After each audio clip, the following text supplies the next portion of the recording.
오늘은 6단원 현대세계의 전개와 과제에서 2단원 세계화와 경제 통합을 보도록 하겠습니다. 교과서는 224쪽부터 231쪽까지입니다. 먼저 사회주의권의 붕괴와 변화에서 소련의 개혁개방 정책부터 보도록 하겠습니다. 소련은 공산주의 진영의 제일 강력한 국가였죠. 배경은 1960년대 중반 이후에 사회주의 계획경제 특유의 비효율성과 공산당 관료 체제의 부정부패가 심화되게 됩니다. 인간의 본능은 사실은 적은 일을 하고 많은 이득을 받고 싶은 게 인간의 본능이죠. 하지만 사회주의 계획경제 체제 하에서는 그 인간의 본능을 너무 무시한 거였죠. 인간의 본능에 따라서 결국에는 국가에서 지원해주니까 이렇게 느슨해질 수밖에 없는 그런 비효율성이 존재를 했습니다. 그리고 공산당 특유의 폐쇄성, 그런 것 때문에 부정부패가 심화되게 되죠. 그래서 국민들의 근로 의욕이 저하되고 지나치게 중화공업에 열중하게 되면서 실제 경공업이 부족해지면서 생필품이 부족해지는 등 경제가 침체되게 됩니다. 뭐든지 고른 게 중요한데 너무 그렇게 뭔가 핵이나 그런 군사적인 그런 것들에 너무 많이 집중했던 분위기가 있었죠.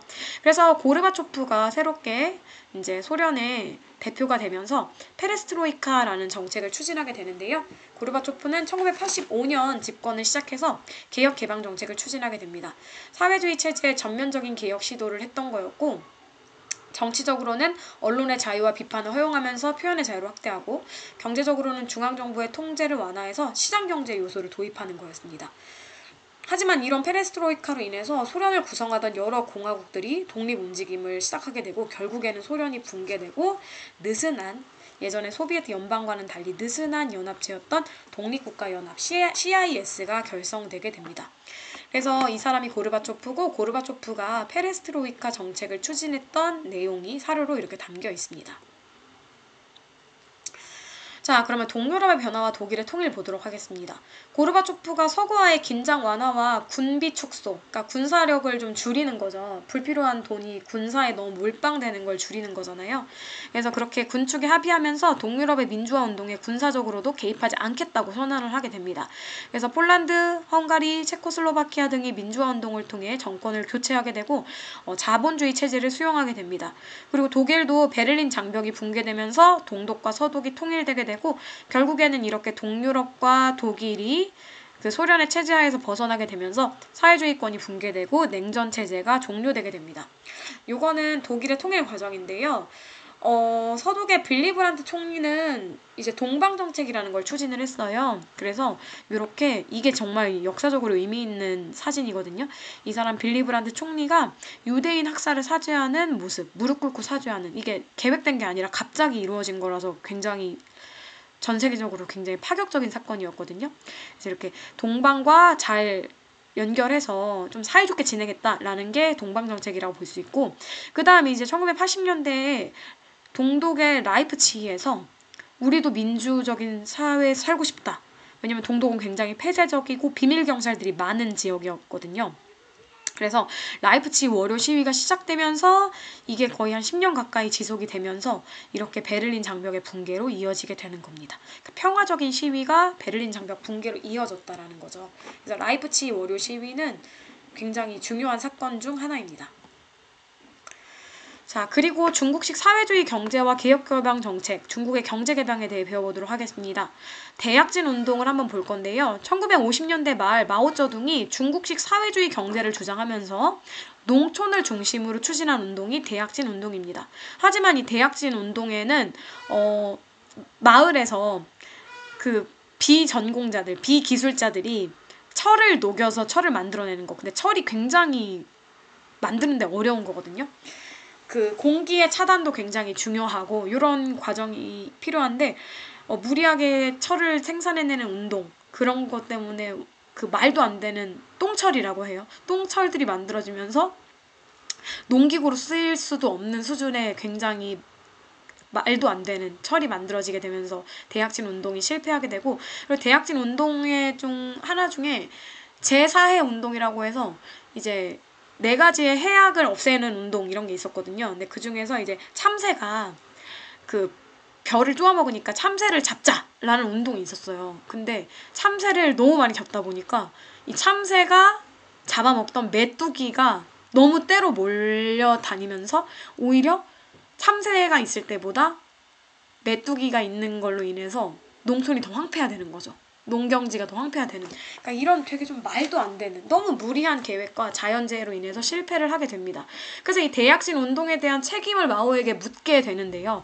마오쩌둥이 자신의 권력을 강화하고 대약진 운동의 실패로부터 벗어나기 위해서 수백만 명의 학생을 자신을 따르는 홍위병으로 조직해서 마오쩌둥을 반대하는 사람들을 모두 몰아내고 자신의 독재 권력을 강화하고자 문화대혁명을 일으키게 됩니다. 이 문화대혁명을 줄여서 문혁이라고 하는데요. 이 문혁의 결과로 수많은 유교 문화들, 중국의 전통 문화들이 다 파괴가 되게 됩니다. 이때 거의 유일하게 남은 게 자금성이에요. 그리고 사회 혼란이 지속되게 됩니다. 이때 어느 정도였냐면 공부를 하는 사람들, 학식이 있는 사람들은 모두 다 그 문화대혁명의 처단 대상이다. 그래서 그 유명한 영화 중에 이제 산부인과 전문의가 학식을 가지고 있다라는 이유로 감옥에 들어가게 된 거예요. 그래서 이제 그 병원을 차지한 거는 다 학생들인 거죠. 홍위병들. 근데 이제 그 빠르게 처리해야 될 일이 그 임산부를 빠르게 해결해야 될 일이 있었는데 그 전문의가 너무 굶주렸다가 만두를 먹고 난 다음에 그 만두가 막 허겁지겁 먹다가 만두가 배에서 불어나서 그 전문의를 어렵게 모셨는데 전문의가 혼절을 해서 결국에는 그 임산부가 죽게 되는 영화가 있어요. 영화 인생이라는 영화거든요. 그런 정도로 굉장히 너무 좀 지나친 문화대혁명으로 인해서 중국이 쑥대밭이 되게 됩니다. 그래서 마오쩌둥이 죽고 난 다음에 1970년대 말에 사실 덩샤오핑도 문화대혁명 때 처단 대상 중 하나였거든요. 다시 돌아온 덩샤오핑이 실용주의 노선을 본격적으로 투입을 하면서 개혁, 개방을 추진하게 됩니다. 그래서 중국식 사회주의 체제에 자본주의 시장경제 요소를 일부 도입하게 되는데요.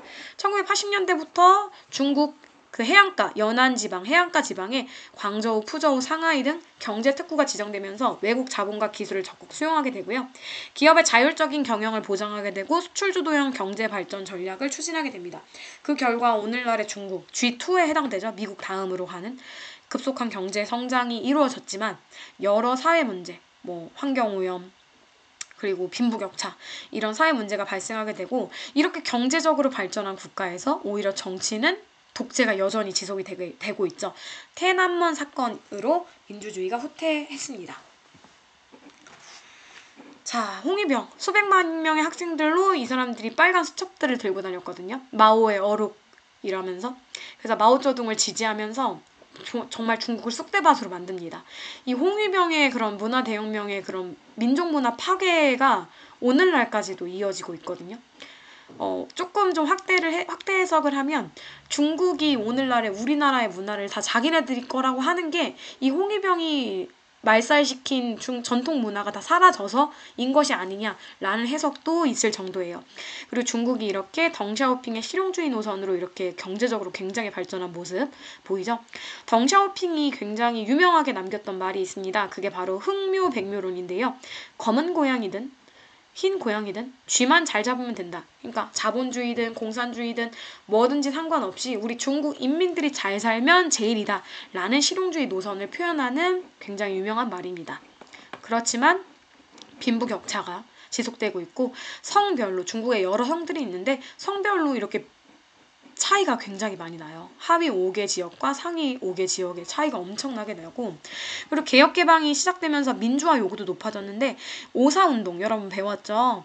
오사운동 1919년에 일어났는데 70주년 맞이해서 1989년에 중국의 가장 핵심 광장인天安門 광장에서 시민들이 독재 반대, 언론과 결사의 자유 등을 주장하며 집회를 열었는데 이때 이제 공산당이 군대, 탱크까지 동원했어요. 시위대를 강제로 진압하면서 여전히 정치적인 민주화가 안 이루어지고 있는 독재체제로 가고 있죠.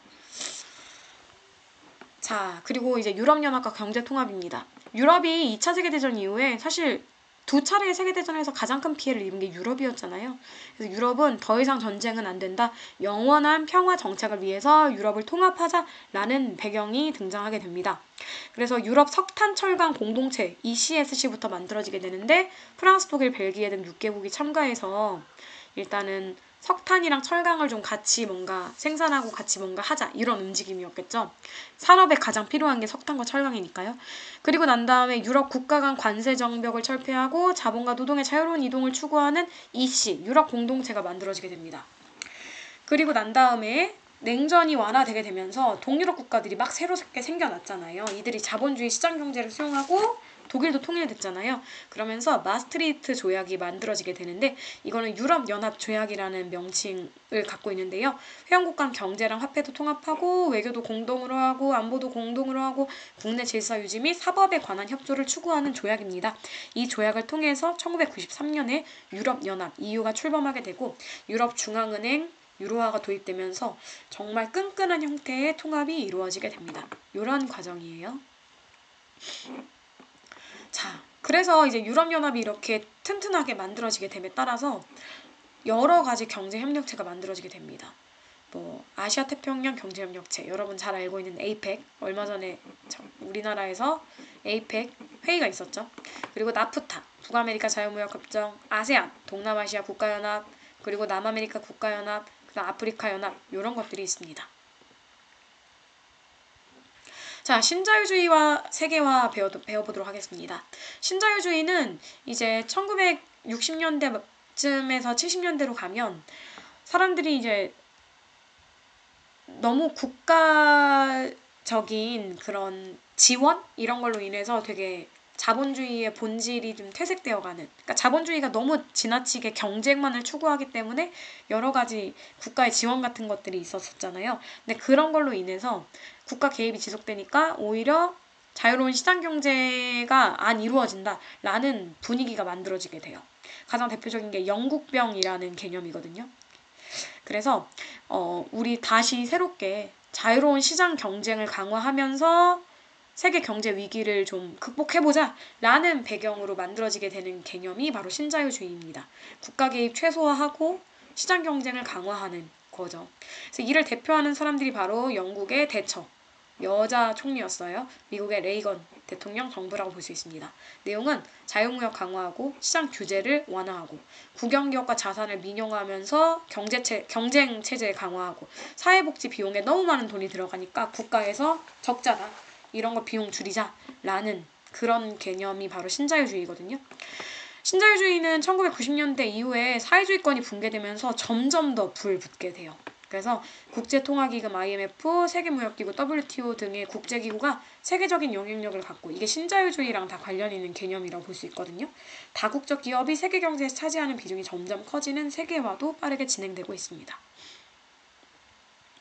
자, 그 다음 신자유주의와 세계화 이면 속에 이주민이 증가하는 측면도 있습니다. 신자유주의가 등장하고 세계화가 되면서 자본과 노동이 국경을 자유롭게 이동하게 되죠. 그래서 우리나라에서도 1990년대부터 이주 노동자가 급격히 유입되면서 다문화 사회가 진전되고 있습니다. 네, 요거는 안산이 우리나라의 대표적인 다문화 도시죠. 다문화 도시를 상징하는 이런 팻말이라고 볼 수 있습니다. 오늘 여기까지 하겠습니다.